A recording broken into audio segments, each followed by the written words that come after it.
Pikine nee naa leen maa ngi fi nga xam mooy diwaanu Boy Niang numéro 2 ndax kenn naa table wu ci Sénégal dimanche passé Boy Niang moo daan ki nga xam ne mooy Sa Thiès Boy Niang nuyu naa la. waaw maa ngi lay fay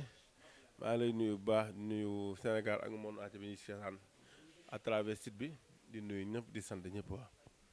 ñu gis la dimanche nga daal di bëre ki nga xam ne mooy Sa Thiès yàlla may la ndam ci kaw Sa Thiès Boy Niang làmb ji nan nga ko préparé. waaw di sant yàlla rek parce que waaw comme ni ñu koy waxee rek benn bis bu toll nii moom suñu borom bu la ci mayee ndam da nga koy sant yàlla ñu sant yàlla ba di sant waa kër Cheikh na sa Sadbu waa kër Cheikh na Wuldu Maamin di sant waa kër sëñ Abdou Karim di sant waa kër sëñ Afia di sant waa kër Alaaji Malick ak kilifa diine kilifa aada yëpp ñu ngi leen sant bu baax di wax ni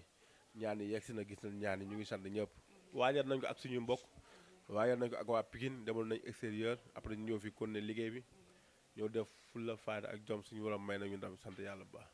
mu mel ne Boy Niang ba combat bi taxawee ba léegi ci confiance la ko teg ndax man ñëwoon naa ci li nga xam mooy sa open de presse confiance nga dugg see ci open de presse bi fugg nga doxee ci open de presse bi est-ce que Boy Niang loolu ci mystique nga ko tegoon ba ci làmb ji confiance nga indaale te làmb ji yaa jiitu woon ci stade bi. waaw loolu moom affaire de xale la rek booy bëreeg sa morom xam nga ñun loolu lañ mel moom chaque jour confiance dañuy demee dañuy gëm li ñu entraîné ndax te xam ne ay xale lañu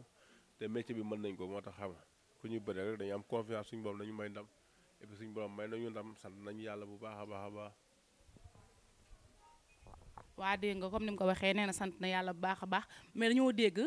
Boy Niang càppaacoli ma ñëw ci open de presse bi gars yi ne bu jeexee rek jeex na Boy Niang bu jeexee rek jeex na mooy la. waaw mooy lii nii xam Boy Niang Sa Thiès fi mu toll nii amatul waaw loolu la moo tax gars yi ne bu jeexee rek jeex na waaw combat bi moo nekkoon loolu maa ngi moom dañoo bokk yoon xam nga ñu dem ba daje nag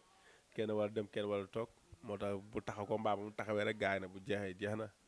waaw loolu moo tax waaw bu jeexee jeex na amatul càppaacoli nag moom gars yi ñoom ko tuddee waaw boo doonoo sa baay moom càppaacoli nga xam loolu. waaw dégg nga nee na ko doon sa baay càppaacoli ngay doon mais Boy Niang ñu gis